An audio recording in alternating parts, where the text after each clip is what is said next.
haala kanaan xumuree jira. Baay'ee bareedee miidhagee akka ajaa'ibaatti isiniin ja'a. As ilaalaa kunoo kana fakkaataa xibsiin kiyya.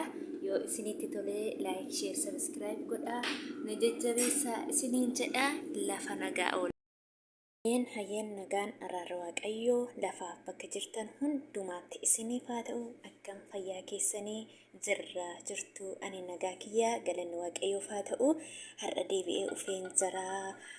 Har'a immoo maal jedheen isinitti argisiisu dhufeera mengelgelii yookiin immoo foon kuusaa wajjiniin akkamittiin xabbasannaa jennee isinitti argisiisuun dhufeera. Innis maal nu barbaachisa akkuma isiniin jedhee fooniif kuusaa isiniin jedheen jira.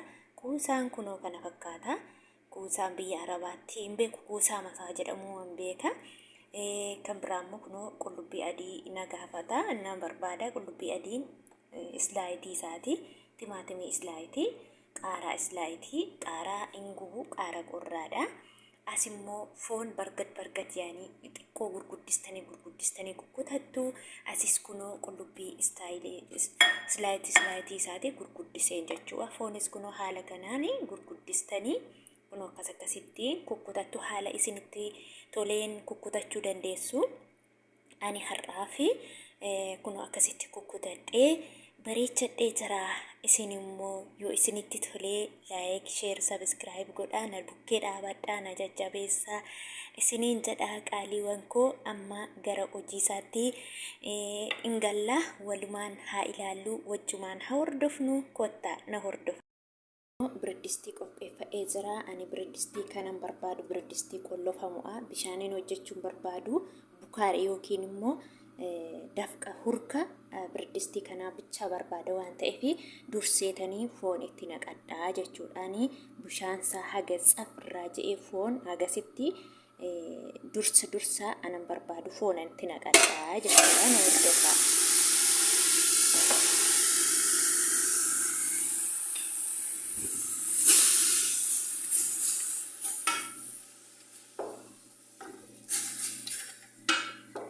Agasitti foon akkanatti haga inni bishaan tsaffi jedhutti xiqqoo itti qadaadee isin argisiisa. Wanta jiru hundumaa itti fufnee hojjennaa isin jira.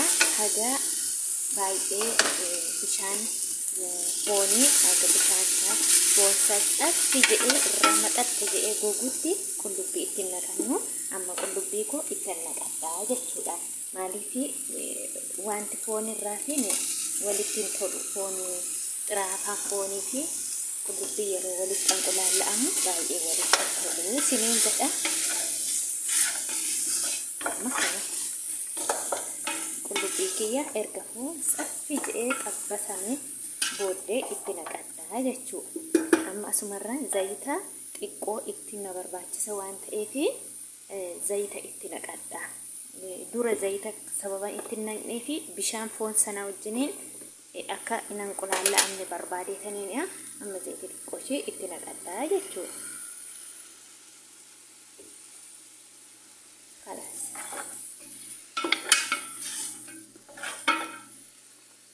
Amma yeroo xiqqoo qullubbii isaa naa diimatu isa itti aanutti isin dabarsa. Hangasitti na hordofaa. Deebi'ee dhufeen jira.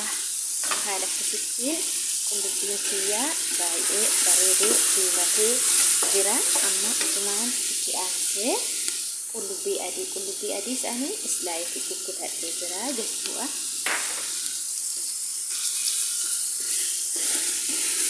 Haga qullubbii adii waliin wal fakkeessitanii booda asumaan isa itti aanutti dabarra.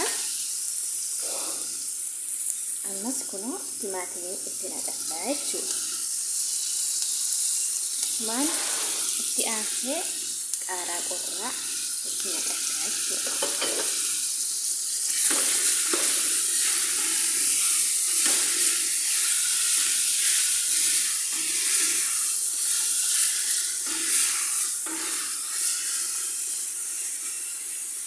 Qoshee aga diimatutti na hordofaa.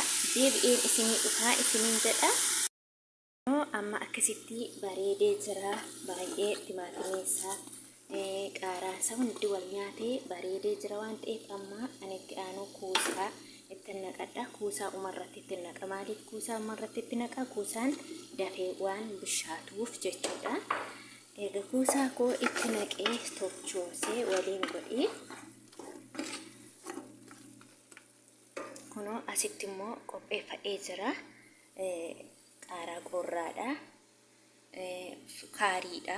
Qimamii kaarii, qimamii noormaalii, irdii, ashaboo, filfil asootii yookiin immoo qundi barbaree, waraqaarii, darsiin yookiin immoo qarafaa warreen kanas qopheeffadhee jira. Daariktuma hunda isaanii amma itti naqaa. Na hordofaa isiniin jedha. Haala gaariin inni nyaata baay'ee xibsiin foon biyya Arabaa kana hedduu namatti tola.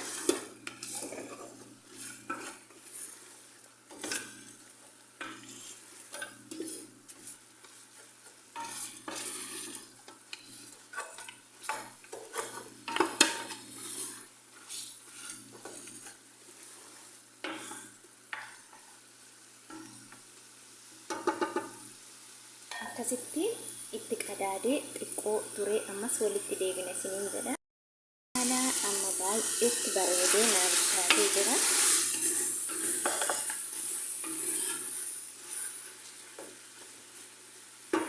Asitti taasee maajii waan beektanidha. Ruubii itti naqadha. Kanaas amma bishaan ho'aa bishaan qulqulluu ho'ifamee birciqoo tokko bichaa itti naqaa jechuudha.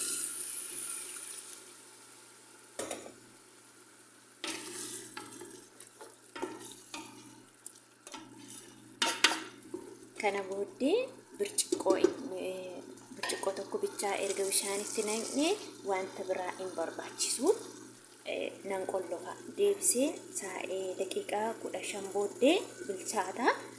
Daqiiqaa 15 qofa kanani itti fayyadamu jechuudha. Kanani birdistii kana filadhee bukaara isaatu bishaan itti akka hin gubatu. Kun amma umarratti baay'ee ta'a bishaansa. Maaliif ibidda ishee xiqqishuu isheetti gooti. Ibidda isa garmalee xiqqeessitanii birdistii isaa qolloftu jechuudha. Kunoo amma asuma nan qollofa banee hin ilaalu haga bishaatutti jechuudha. Bakka amma ibidda ishee baay'ee tokko itti xiqqeessina. Kalas uumasaa isin argisiisa. Haala kanaan xumuree jira. Baay'ee bareedee miidhagee akka ajaa'ibaatti isiniin ja'a. As ilaalaa kunoo kana fakkaataa xibsiin kiyya. Yoo isinitti tolee laayik, sheer, sabiskiraayib godhaa. Na jajjabeessaa isiniin jedha. Lafa nagaa oola.